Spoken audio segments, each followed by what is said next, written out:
games are a unique new medium. Their audiences can experience a narrative firsthand on an individual basis.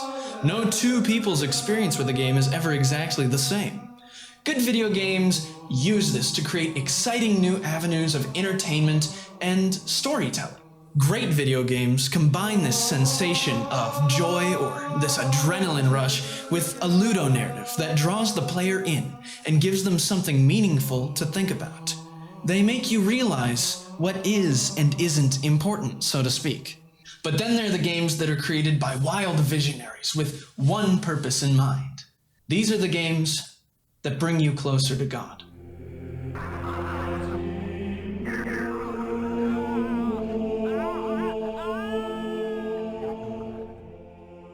Half-Life Blue Shift was an expansion pack released by Gearbox Software in June of 2001.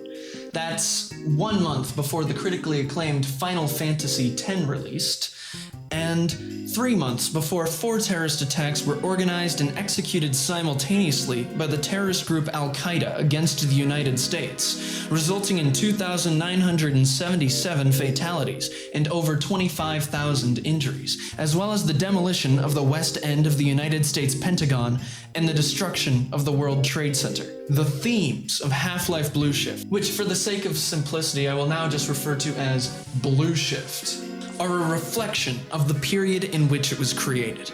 The growing tension before the storm of modern US imperialism. The national debate about the role art should and does play in our society. I'm a racist. The role of Israel, and the beginning of the existentialist nightmare that is the postmodern United States. On top of all this, the expansion pack was released during one of the most infamous summers in America, referred to by the media as the Summer of the Shark, which was sparked by the death of 8-year-old Jesse Arbogast, whose life was tragically ended by a 7-foot bull shark in Santa Rosa Island's Langdon Beach. Listen, every work of art is a window into the time period that it was created. This is an undeniable fact. That being said, let's take a dive into Randy Pitchford's monumental achievement in storytelling in modern video games. The game begins with an introduction to our protagonist, Barney Calhoun, donned presumably in a blue button-up shirt and lacking his chrome crown and leather jerkin. The opening tram ride introduces us to the dissonant research facility of Black Mesa. This location, drawn from the imagination of Randy Pitchford, will serve both as Barney Calhoun's heaven and his hell. At the end of the line, we see but a brief glimpse into the face of the Messiah, hidden in the uniform of the facility's personnel, like a commoner among commoners. We're introduced to Calhoun's work life. He takes up his armor, his chrome helmet, his 9mm pistol. He washes his hands. He repairs an elevator. He's a humble guardsman.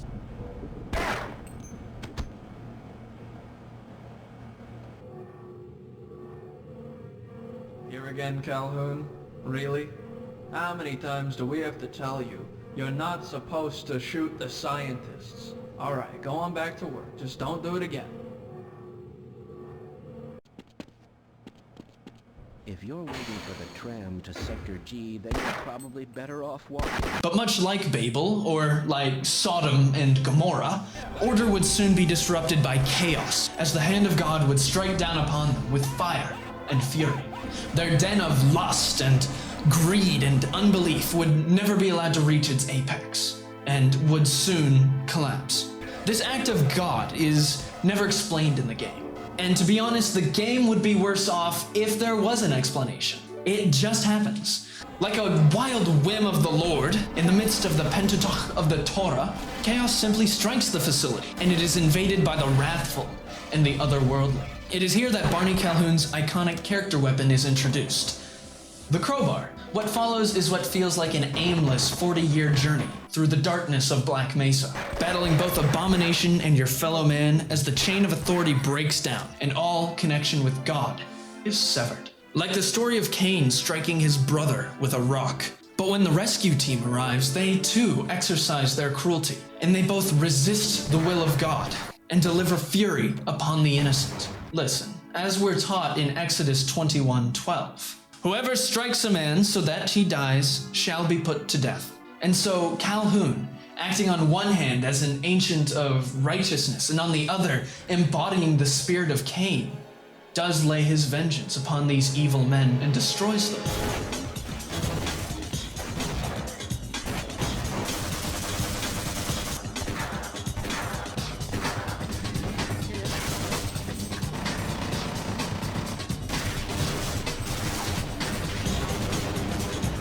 But don't be fooled by how the initial presentation may seem. Flawed as Calhoun may be, his journey is deeper than his initial actions might suggest. His wrath fades as he meets a very important group of scientists, those wise men donned in white who represent his salvation to an extent. And he lives with the knowledge that should he attack them, his own life would become forfeit in the eyes of God, and his sin will become irredeemable.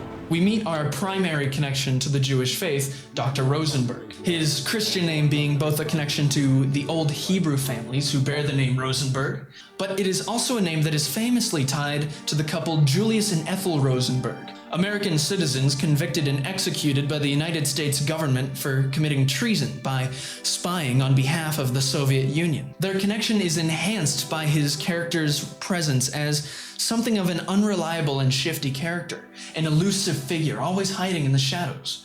But underneath this unreliability, Rosenberg really is more something like the angel Gabriel, who is the guardian angel of Israel, of course, who famously saved Daniel from the lion's den after he was thrown in by the Babylonians. Dr. Rosenberg becomes something of a surrogate father to Barney Calhoun, leading him through the chambers of hell.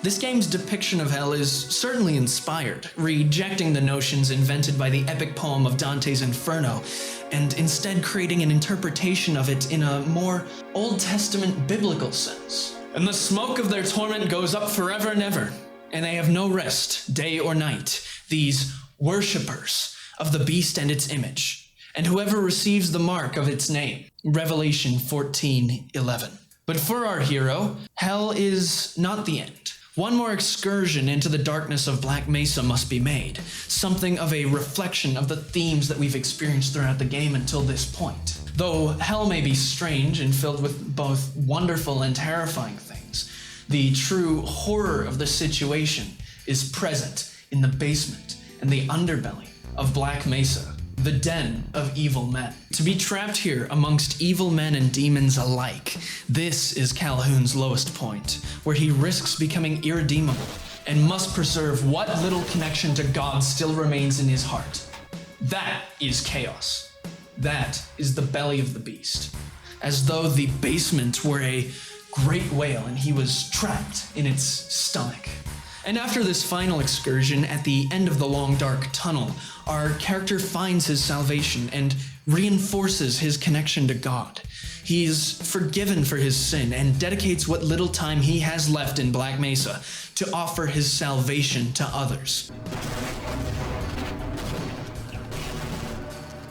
But then we are struck with a surprise, and the ending becomes suddenly something experimental and a little bittersweet. We stare into the black abyss of hell, like a haunting reminder of what awaits those who defy the Lord. And then we are given but a glimpse to the face of the Messiah once more, as though this were the last frame connecting us to the first frame. A beginning and an end, a setup and a payoff.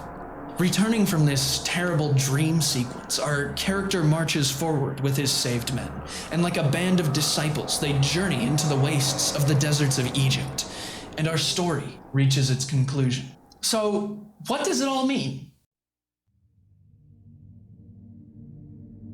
Listen, I can't dance around the elephant in the room here forever. It is beyond a shadow of a doubt that this story is a retelling of the 10 plagues. There's been a mountain of academic literature written about this before, and there probably will be more written in the future, and the goal of this video is not to rehash that point. Rather, I would prefer to make my own independent assertions, but it has to be recognized and addressed that this is certainly a retelling of the 10 plagues. Every important element is here.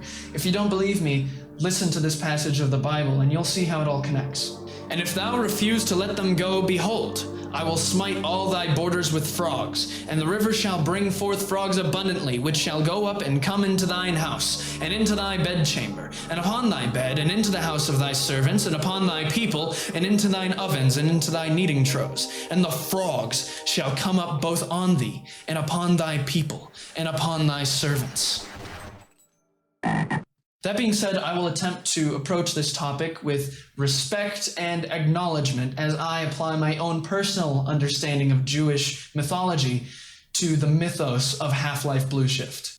That being said, there's certainly many other levels upon which the story is operating. The story connects with the dream, as Carl Jung would put it, like a myth that exists in the collective unconsciousness.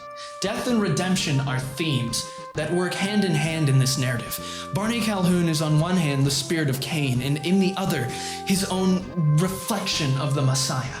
His story begins and ends with visions of the Lord Jesus Christ. There are multiple other biblical elements at play in this story. The principal supporting cast members are all named after the sons of Abraham. The environment of Black Mesa is in some places reminiscent of the Tower of Babel, and in other images evoke the Ark. The Ark imagery is further enhanced by mentions of the shepherd. The shepherd's team didn't make it. We have to do the crap job. A classic Yiddish trope. A barrage of old Torah imagery floods every frame of this experience. Hence why mountains upon mountains of literature exists, already looking at it from this perspective. I've made an effort to cover most of my general observations, but I'd like to conclude with just a few more. In chapter 32 of the book of Exodus, the people of Israel have wandered the desert for many years under the command of Moses, who is now off communing with the Lord. In his absence, they gathered together and took all of the gold they had collected, and they melted into the figure of a bull calf, which they idolized as their god, who had rescued them from the persecution of the Egyptians. God, discovering this, becomes furious with the people of Israel and tells Moses he intends to destroy them. Moses pleads with God to not kill them, and he casts away their false idol and saves whichever Israelites will follow him and the Lord further on through the desert. This parable is one with which I feel Blue Shift intertwines itself. Dr. Rosenberg pleads with humanity during a time of great wrath and evil. The orgy of drinking and sex and false worship is instead replaced with ultra-violence, murder, and chaos. And those Israelites who convene with him find their salvation, leaving behind the disbelievers in the black lands of Mesa, casting away their false idols and disappearing into the deserts of Israel. It is through Barney's redemption, his salvation by our Gabriel figure, Dr. Rosenberg, that he pleads with God and even becomes something of a Moses figure in the Half-Life canon. A game like Blue Shift comes along once in a lifetime. Its richness and depth and nuance is matched only by the excitement and titillation of its gameplay. It is Randy Pitchford's magnum opus. It's the kind of game that could change your life if only you let it and the Lord in your heart. Blue Shift rewards you for following the path of the righteous. You're armed from the start, but you are not swift to act until chaos has reared its ugly head. You are meek, and in the end, he who is meek shall inherit the earth.